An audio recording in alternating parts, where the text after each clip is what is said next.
Hey guys, what's going on? My name is Dr. Colin Zhu, and thank you so much for being here with us. This is the Thrive Bites podcast, and welcome to season 5. Here we talk about 3 things: plant-powered living, enhancing emotional resilience, and creating a thriving mindset. And I interview the most passionate guests here, ranging from physicians to coaches to dietitians to entrepreneurs. And my hope is to give you really informative and high-valued conversations. So please follow us here on YouTube, Spotify, Apple, and wherever you hear your podcasts. Come on in, and I can't wait to see you inside. Hey guys, welcome to another episode of Thrive Bites. Today I have Dr. Laura Purdy. She is a military physician, a physician entrepreneur. I would probably say a physician innovator. This conversation is really, really cool. We talk about the current environment of telehealth, telemedicine, virtual care, and where it's going. She has worked a lot in her professional career in this space, in this industry, and she gives us a lot of great insights into, how it's evolved over time and how it's going to, has and going to change the healthcare landscape further. So I definitely would invite you to take a listen. And if you haven't done so already, please give us a 5-star rating on Apple Podcasts for Thrive Bites, and let us know, if you've been enjoying it. So stay tuned for this episode. Okay, guys. Well, welcome to another episode of Thrive Bites podcast. I'm your host, Dr. Colin Zhu, and thank you so much for being here with us. You could be anywhere in the world, and you decided to take a few moments to be here with us, and I greatly appreciate it. So my next guest for today, I'm very, very thrilled to have them on the show. Her name is Dr. Laura Purdy. She is a board-certified family medicine physician, and she is wrapping up her 14 years as an officer in the U.S. Army. She started working in telemedicine in 2016 as a full-time physician, became a medical director for MDLIVE, and after which she became a regional medical director for Hims and Hers and entered into the telehealth industry gig economy style. And she's worked for dozens of virtual health companies across the industry, has consulted for early stage telehealth startups in the US and UK. And she is, believe it or not, licensed in the entire US of A. And she really believes in empowering young businesses to meet and exceed their business vision. She also co-founded 2 telehealth companies and also is lobbying at the federal level to influence change that increases access to care and reducing disparity in telehealth. So without further ado, please welcome Dr. Laura. Hello. Hi. Thanks for having me. Thanks for the introduction. Yeah. I'm super excited for you to be here. Thank you so much for taking some time out. I know you are a busy woman, and from that resume, and I really appreciate you taking the time out to be able to spend a few moments to share what you have going on in your life right now. I'm so happy to be here. Honestly, these are my favorite things to talk about, and so I love it. I'm excited to be here. All right. Thank you so much. Let's first start off. Where are you calling from? Good question. I live in Nashville, Tennessee. Okay. Please tell me you're auditioning for, big Americans Got Talent, or you're a judge or something. Any musical inclinations in your family or yourself? So, that's actually hysterical that you said that, because once upon a time, before I had any aspirations of being a doctor, I was a musician, actually.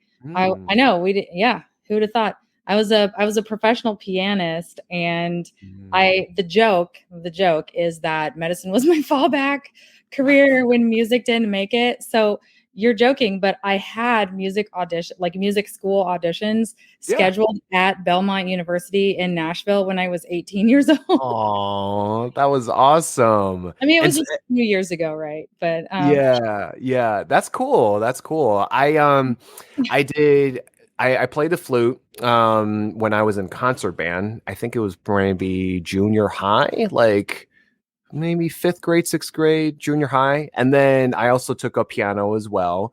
Yep. What type of genre of music did you enjoy playing? I was classically trained. Obviously, with the competitions and everything, I was classically trained. But my love is accompanying, which I think is an analogy to my business life as well. I'm not the center. I like to accompany, whether it's choirs or musicals or singers or orchestras or bands. I like to accompany. Mm-hmm. Yeah, no, I love it. I love it. And I think as an analogy to, our healthcare, landscape right now, I've always saw myself, being, we're also, family physicians, just being kind of not necessarily the center point, or even the entry point. A lot of people like to think of us as like gatekeepers, to all the other specialties and subspecialties.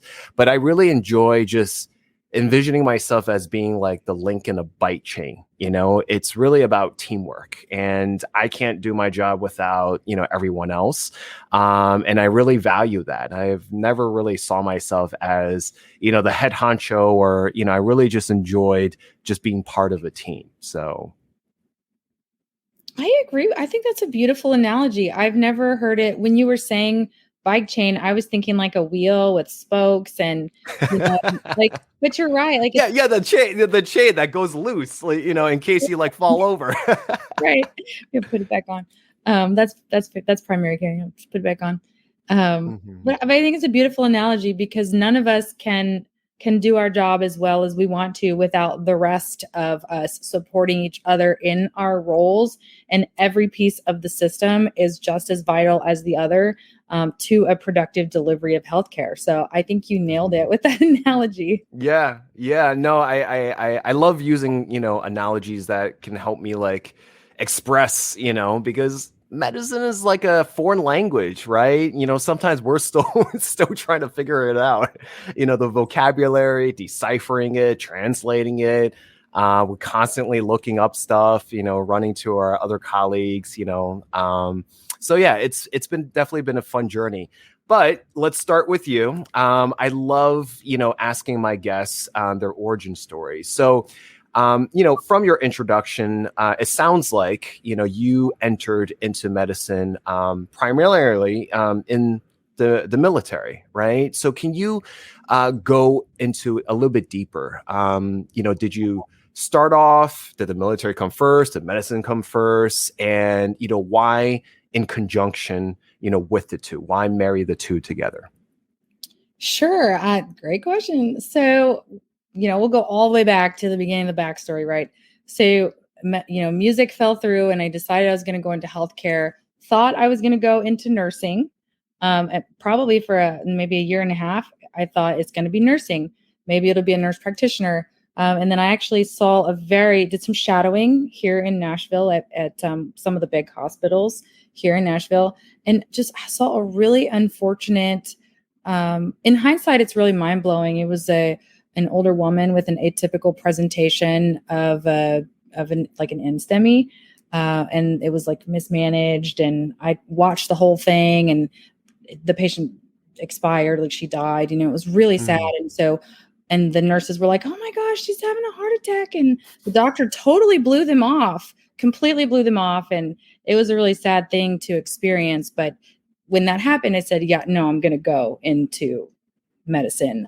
I don't ever want to be that nurse screaming in the ER, "Oh my gosh, she's having a heart attack," and completely powerless, but this was in the early 2000s. So I don't know if you remember back in the early 2000s, the war had just started, and basically, there was a lot of patriotism and there was a lot of war footage on TV. I was single. I didn't have any kids. I wasn't married. And so I would say for the later half of my teenage years, that the war was really prominent and kind of shaped some life decisions that I was making at the time. And so honestly, it only made sense to me that that is what I wanted to do. I wanted to be a military physician. I wanted to go to military medical school, and I only applied to one place. I did not apply to more than one location, because that's where I wanted to go. That's what I wanted to do. I really wanted to be involved in what was going on in our country at the time. And that was the best way that I could think of, by joining the military and being a doctor, to contribute. Yeah, that's awesome.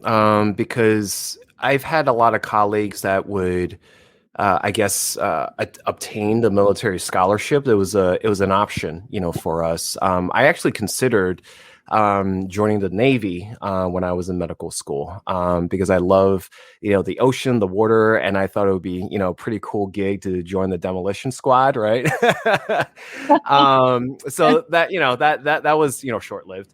But yeah, I think that's super, super commendable. I think depending, on your patient demographics, the military and the special, men and women that make up all these great military branches are a very, very unique, breed. I remember I used to work as a traveling physician, a locum tenens, and I recall my experience in a VA hospital in New Orleans, Louisiana.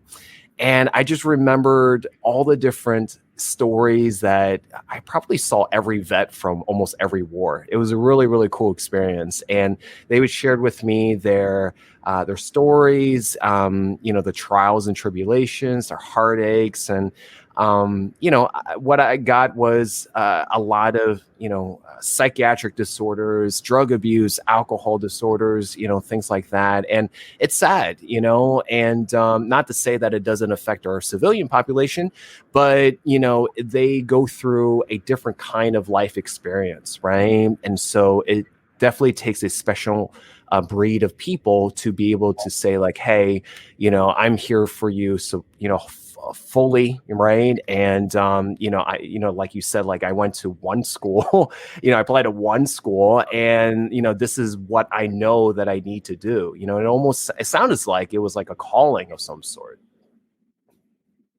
Absolutely. I've never heard it phrased that way before. But it was a calling. And I remember there was a lot of doubters, so many people, some of my parents included, said, well, what are you going to do if you don't get accepted? And I said, well, then I'm going to figure out why. I'm going to figure out what was not attractive about my application, and I'm going to do what I need to do and apply again next year. There was thankfully I did get accepted on the first time, but there was nothing else. It was a calling, certainly. Yeah, for sure. And so, you are, I believe you're finished, or you're wrapping up, that career, right? And now you have, found yourself in what you call, or what we call, the telehealth gig economy, right? And so this is a very interesting industry. And I would love for you to share, maybe like a snapshot on, telehealth, telemedicine, maybe, from your lens, how it began. Because I got into telehealth, virtual medicine, before the pandemic, and, being in the third year of the pandemic, definitely changed the game, right? In a sense, it kind of normalized seeing a physician across a screen, or maybe hearing their voice, him or her, on the phone. And that would be okay without actually going into an office or an urgent care or ER or a hospital, and not having them put their stethoscope on your chest or use their reflex hammer to, hit your, kneecap. It's mind-boggling, even as I articulate that, right? So how did you find yourself, starting off that career path in this industry? Sure. Well, like I said, these are my favorite conversations to have, because I love to challenge our former ways of thinking and stretch our minds to learn how to think about things differently and progressively. But honestly, I'll tell you exactly how it started. It was real simple. I was in the military, right? We've already established that. I was a hospitalist. So I am family medicine, but the location where I I was working as a chief of inpatient services for a med-peds small community hospital. And so 2 weeks of the month you don't work as a hospitalist. I'm sure you know it's usually a 7 on 7 off or something like that. And doctor, type A personality, not the type of person to just do nothing for 2 weeks out of the month. But one of the challenges of being in the military is that moonlighting in other facilities is really hard to do. And the reason why is because you can't be, I could say, called up to help with, I mean, technically you can. The government can tell you to step away from anything to go do that. But that's the risk of, like, if I'm taking a shift at another ER, or if I'm moonlighting as a hospitalist down the road and the Army calls me up to serve, but I'm on shift at another hospital, it'd be really hard to do. So at that time, that was just how I chose to moonlight, because it was easier for me to get approval from my bosses to do that than it was to, and also like doing a 712s or something, and then going and doing hospital work at another hospital, it's exhausting. And so I didn't, but that's honestly, that's how it got started.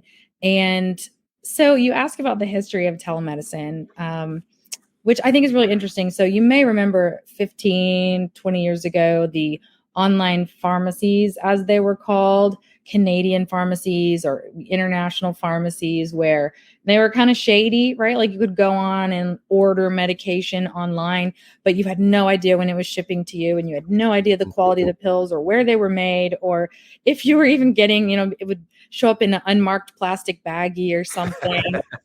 Right. But you remember those days, right? It's largely illegal now, and you will hardly not find that anywhere. And the reason why is because the internet, Google, other advertising search engines, they just have a lot of sanctions in place to even allow these companies to have a website or function. Have to be legitimate. You have to pass SureScripts and all that kind of stuff. I think telemedicine got a bad rap because its origins was in kind of shady territory. Shadiness.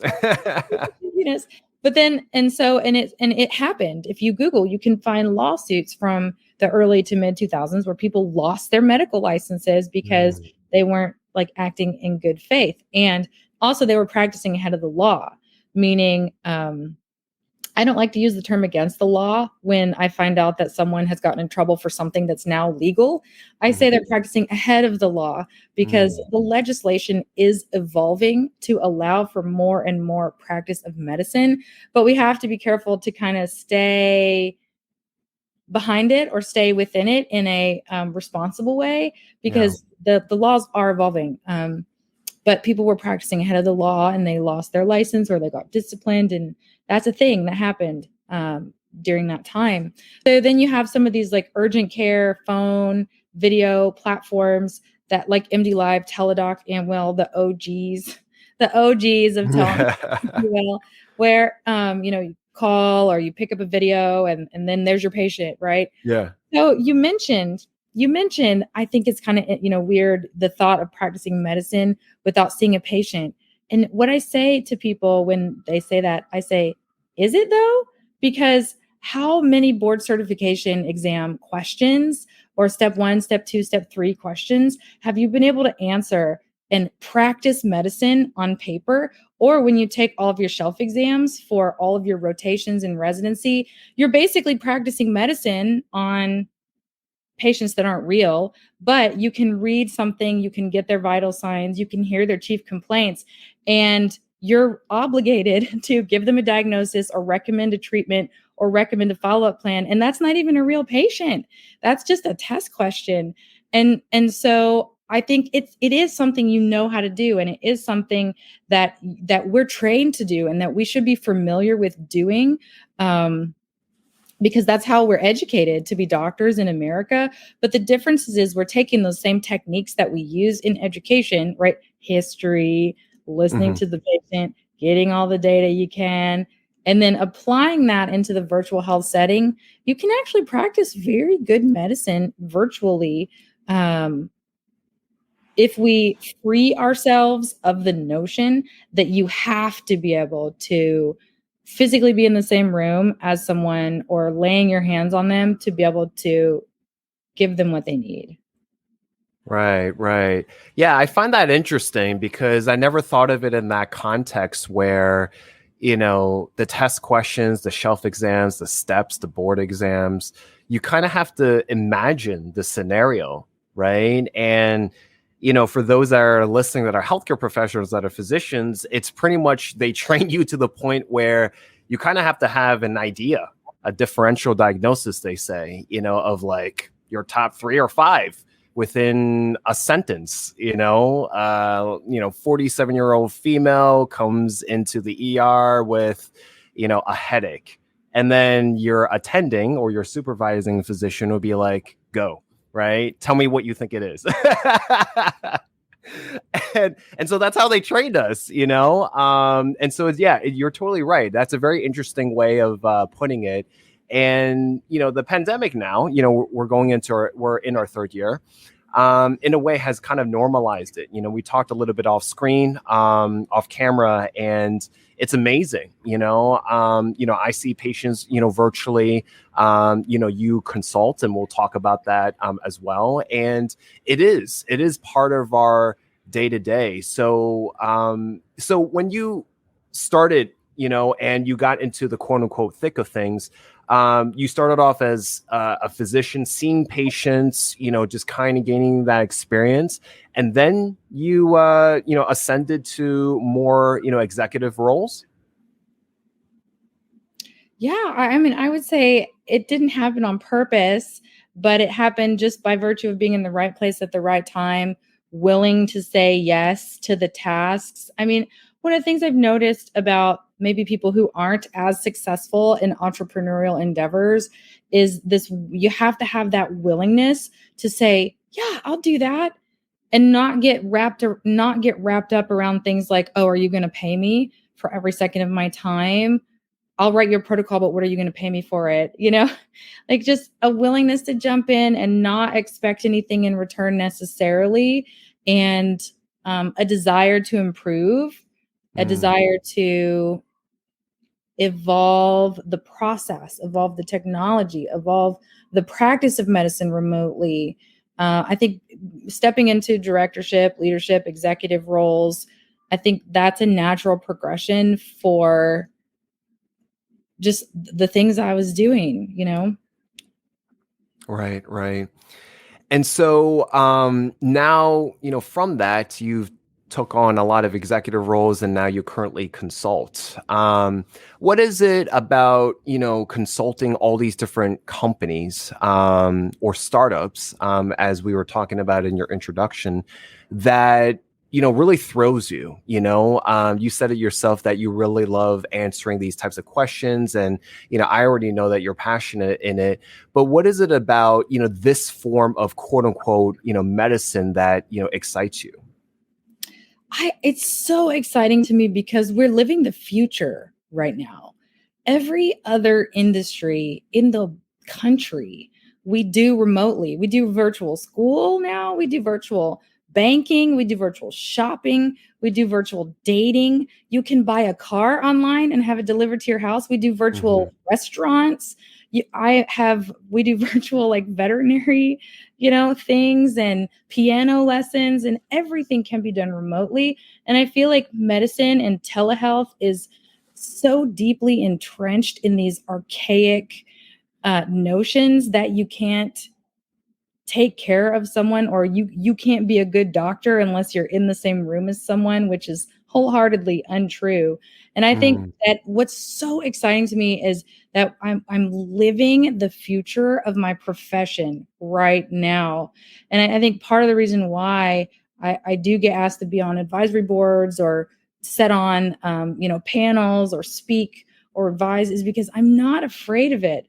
I'm not so brazen to think that I am above the law or I don't want to be responsible or anything like that, but I'm not afraid of it. I'm certainly not stuck in old mentalities.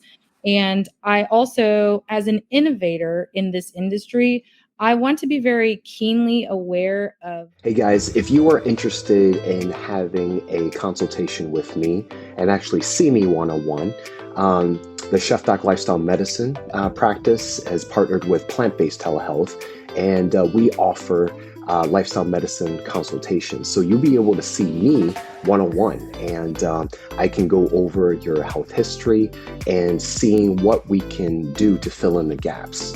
We can talk about your physical health, anything from food to lifestyle to diet to setting up your kitchen to cooking preparation to grocery shopping to your mental health. I think it's important that we build our emotional resilience to talking about your sleep and how to stay hydrated and what are the best medicines if necessary, what are the best supplementations if necessary. And we do all this in a very concise manner, and it's a conversation. I take the time out to listen. I take the time out to really understand you from the ground up and to look at all aspects of your physical, emotional, and mental health. And please, drop me a line, schedule an appointment if you want to see me one-on-one. And I am very, very looking forward to learning more about you. And again, thank you so much for visiting here at the Chef Doc. Myself not becoming outdated in the way that I'm thinking about things. Like, for example, historically, we've said, oh, you have to have 2 years of brick and mortar practice before you can go into telemedicine. Maybe that won't be the case in a few years. Says who, right? That's the way we've always done things. But is that the way we should always do things? I love asking that question and driving change, making people feel uncomfortable where they're at with their rigidly held, antiquated beliefs. I mean, that's just, it's fun. Have you, that makes me think of, the movie Patch Adams. Have you ever watched that with Robin Williams? Yeah, long time ago, but yes. It makes me think of when he first entered, medical school, and, he was sitting in the crowd, the very, primary class, and the professors, and I think dean at the time, they were just talking about, how medical school, their traditions, are run, and very high and mighty, look at me, I'm on a pedestal, type of deal. And, Patch Adams himself, he was a game changer in a lot of ways, right? And it makes me think about what you are saying in terms of, that edge, that cutting edge of where medicine is going, and that it is exciting. We are having a lot of, other companies, because of how the healthcare system has been, if anything, the pandemic has really shown us how broken it is, right? And to the point where you have other corporations that are not clinical by nature, trying to, redesign it, trying to, innovate it in a different way, to a point where they have the resources, they have the money to do so. Obviously, it's a very, it's a Herculean, task, but it just goes to show you, back to what you're saying, it's antiquated. There's a lot of rigidness, a lot of, my professional career has been very, very non-traditional, atypical. And, I didn't have a roadmap to do what I do because there wasn't anyone ahead of me that has done it in the way that I've done it. Right. So a lot of people would ask me, like, how would I do it? And I do my best to be able to convey as simply as possible.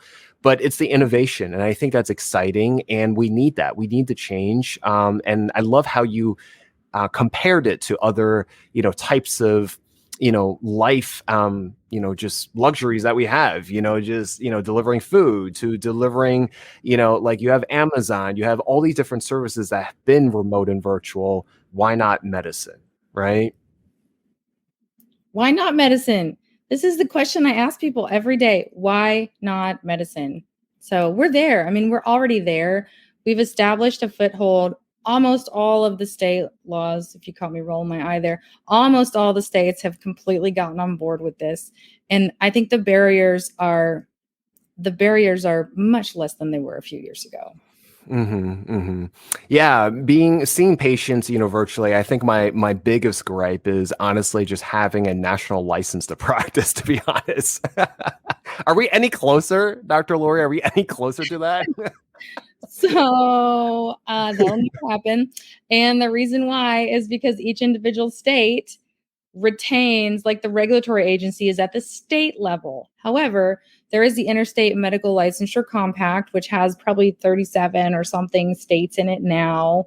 And it's just an implementation, like, it's just an implementation thing. You still have to pay the fee for every state, and you still have to wait. And, but however, I'm very reassured to see the states cooperating with each other to the extent that they have. And I get it. Like, the state regulatory boards have a responsibility to protect the public. That's their whole mission, is to keep people safe and protect the public.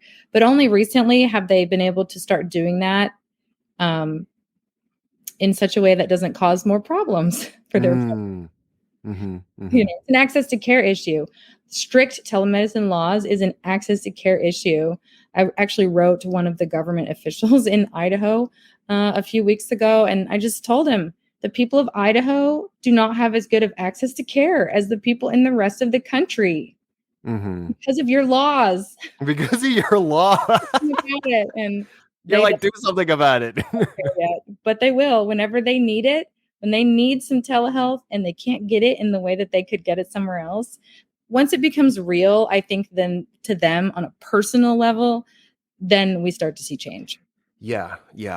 And that's, for me, that's the challenging part of how medicine moves, is the fact that the policymakers, the decision makers, the admin, the CEO boards of these, HMO, these big, corporations, that healthcare is, a lot of it is in right now.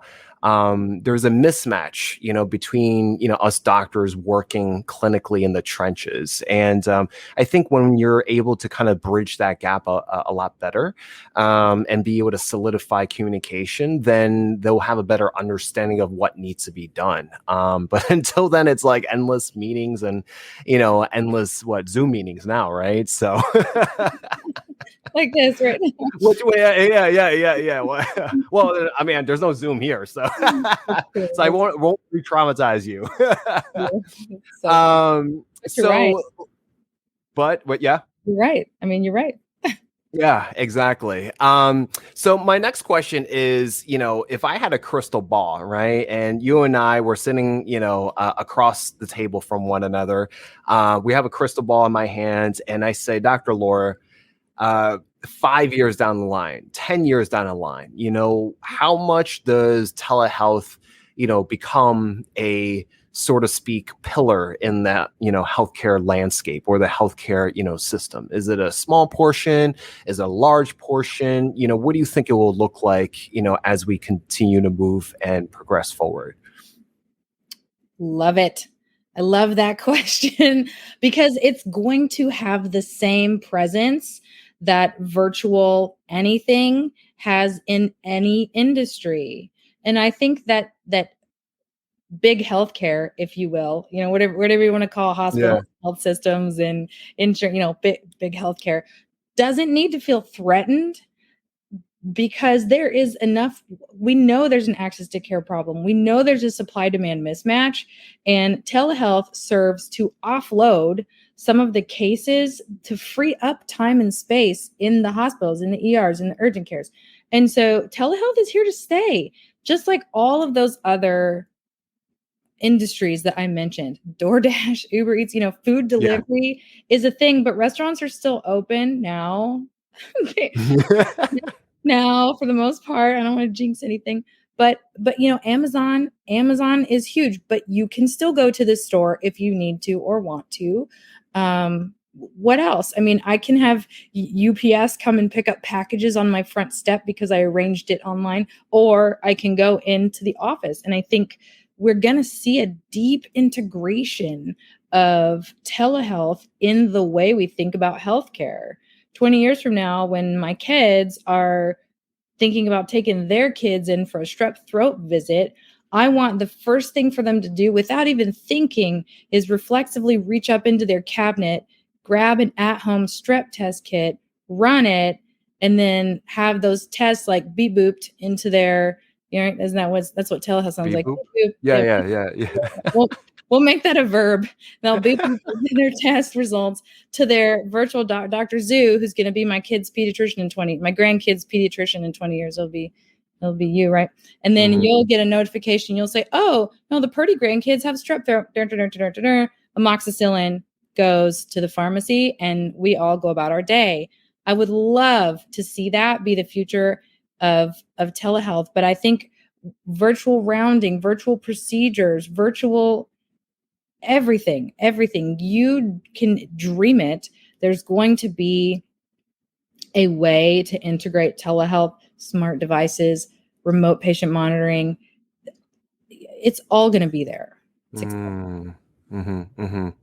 So reflexively, whenever I see patients, in an urgent care fashion, right? Being trained family physician, I think we're very lucky in terms of, we could see, we can help, deliver a kid, or we can deliver a kid ourselves. We can, assist on surgeries, right? We can, all the way, to geriatric care, right? Procedures, everything, the entire spectrum. And, when I'm working in the, virtual urgent care sense, right? And I see a patient and they tell me about XYZ, issue. I tell them, well, this is what, our current, telehealth means is good for. And there are some things that it's, not good for. So based off of, current, our current, environment, what would you say are the disadvantages of telehealth? And would you say down the future, those disadvantages could one day be, I guess part of the quote unquote standard, of telehealth, similar to what you just said about the strep, example? Certainly. So I'm sure you've lived this.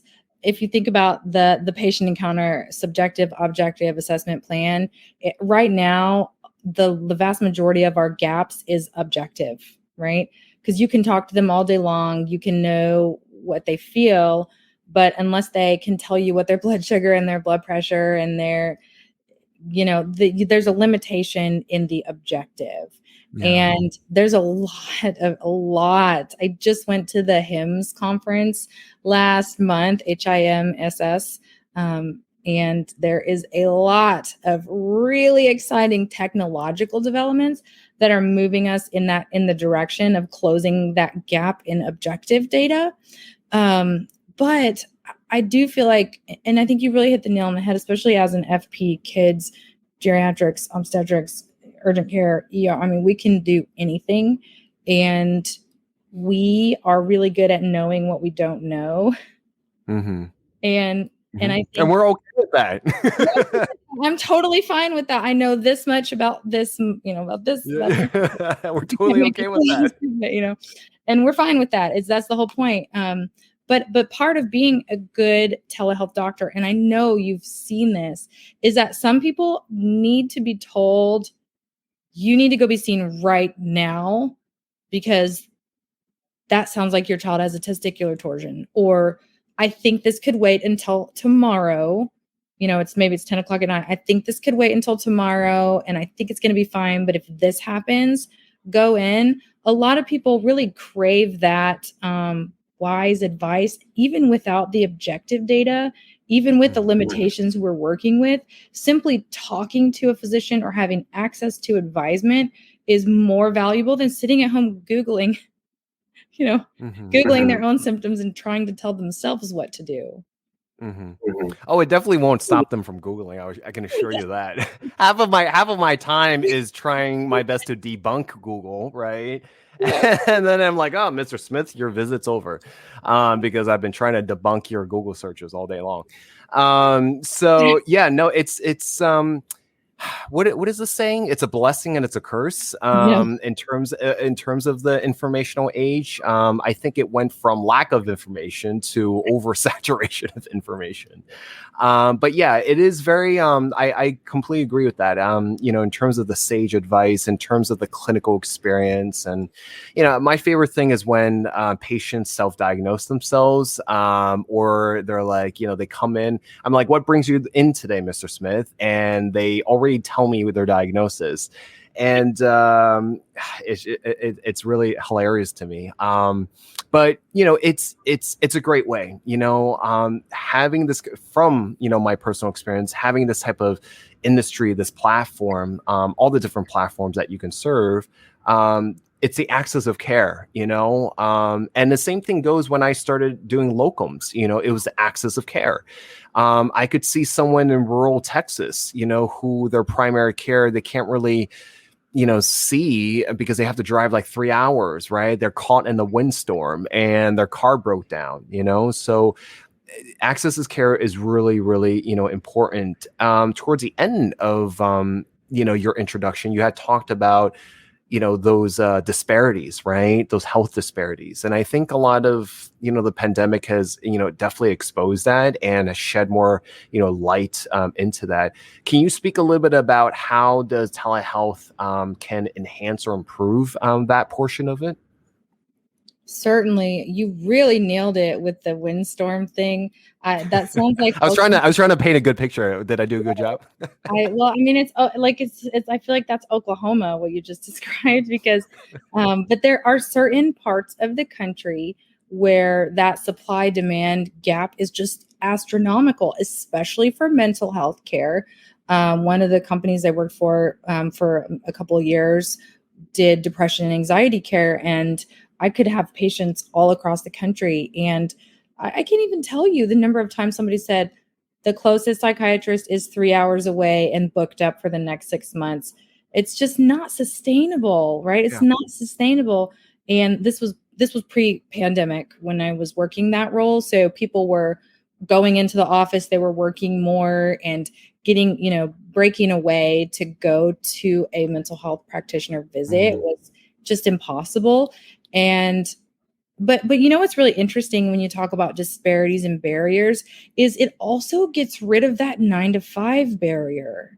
I've found that the 9 to 5, like the clinic hours thing of 8 in the morning until 4 in the evening or 5 in the evening, that is actually an access to care barrier, because there are lots and lots and lots of people that's just not a feasible time for them to get health care for whatever reason, job, kids, life, whatever. Usually it's work, but there can be lots of reasons.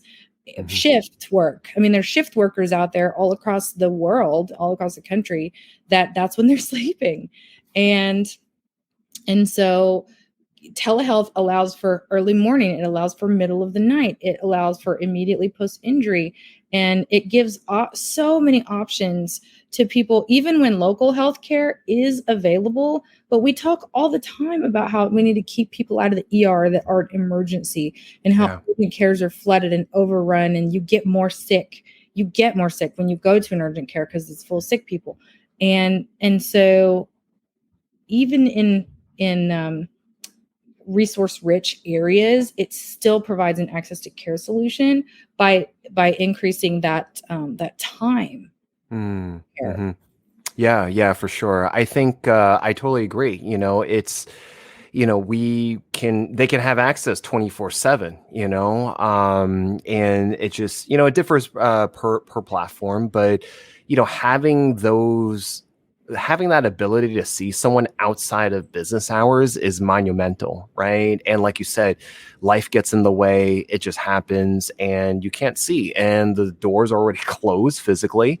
And then also, like you said, easy during this context right now to get into their own primary care, at least 1 or 2 months, right? So it's, the healthcare, force is already short in supply, to be honest. And I've just read, because of the current state of the pandemic, upwards of 20% of the workforce is actually going to be, dropping and quitting because it's so burdensome, right? And it's such a sad fact when it was already, short in supply to begin with, right? So something needs to change, and I think that telehealth is here to stay as well. I'm excited to see what, it is to come. Are you able to share, because you consult, with so many, you're on the exec board, consult with so many different kinds of, companies where, can you shed any light in terms of, where it could go more? You had mentioned about, covering the objective part of it, whether it's having monitors or the abilities to be able to, spit out that raw data for us. But, what are some other new developments, if you're able to share, is coming down the pike, would you say? Yeah, I am under several non-disclosure agreements. Which is fine. I don't ever, because the other fun thing about telemedicine is that it's a very entrepreneurial, it's a very much a business industry, because it's all, for the most part, private, cash pay, and we're not beholden to the insurance companies a lot of times. And so we have the ability to create offerings outside of the overlording of health systems and payers, right? So, but honestly, technology, connected systems, connected devices, remote patient monitoring, like virtual inpatient. People always say, like, who do you want to do something after you speak? And what I always say is, I want the innovators and the founders and the people who have the energy and the drive, that are sitting at home thinking, oh my gosh, what if we could fill in the blank, right? What if we could? And I want those people to share those ideas, right? That's when I say, like, send me a message on LinkedIn. Like, I don't charge people anything, just to talk about ideas and just to brainstorm and provide advice. But we need to have those innovators with those wild, crazy, science fiction level, almost bright ideas, because that's where the future comes from. Like, present, what we are living right now was somebody's crazy idea at one point in time that had a lot of opposition, for a long time. And so we need those innovators. Yeah. We have those crazy next level ideas. I love it. It sounds like a call to action, is what it sounds like. Dr. Laura, thank you so much for spending the time out and sharing this conversation. I think it's it's exciting, being someone that's, in the space, and, you being on the cutting edge, and, being able to witness all these great things coming down the pike. It is very exciting. So I really appreciate you taking the time out to kind of share your passion and joy with where the future is going. I think it's exhilarating. It's almost like watching, a trailer to, a movie that we've been anticipating. So I really appreciate you being here on the show. Absolutely. It's been great to talk to you, fellow colleague. I think it's been so much fun. Thanks for having me. Of course. If someone wanted to reach out to you, what is the best way for them to do so? The best place to find me is LinkedIn. Honestly, I mean, you'll see me out there. I'm kind of all over the internet, but if you send me a LinkedIn message, I will get it. And or you can text me. I'll give out my phone number. Don't be afraid to text me. People do it all the time. It's 910-644-8373. Just do me a favor and tell me who you are when you message me, so that I can know what we're talking about. But okay. love it. I really do. All right. So we'll definitely share that in the show notes when this airs. Again, thank you so much, and I wish you so much success on your current and future endeavors. And keep innovating. And we need more people like yourself. So I really appreciate it. Thank you. Thank you. And I'll see you around, I'm sure. Of course. Guys, thank you so much for watching this episode of Thrive Bites. If you like this, please like, subscribe, and comment. And if you felt like this was a benefit for someone else, please let them know as well. And until the next time, please say goodbye to Dr. Laura. Bye. Hey guys, thank you so much for watching that episode. We hope that you enjoyed it. If you like this, please like, follow, and subscribe. And please follow us for the latest updates for this season, season 5. And if you feel that this was a benefit for someone else, please let them know. And please follow us on Apple Podcasts, Spotify Podcasts, and YouTube. And thank you so much again. And we will see you on the next one.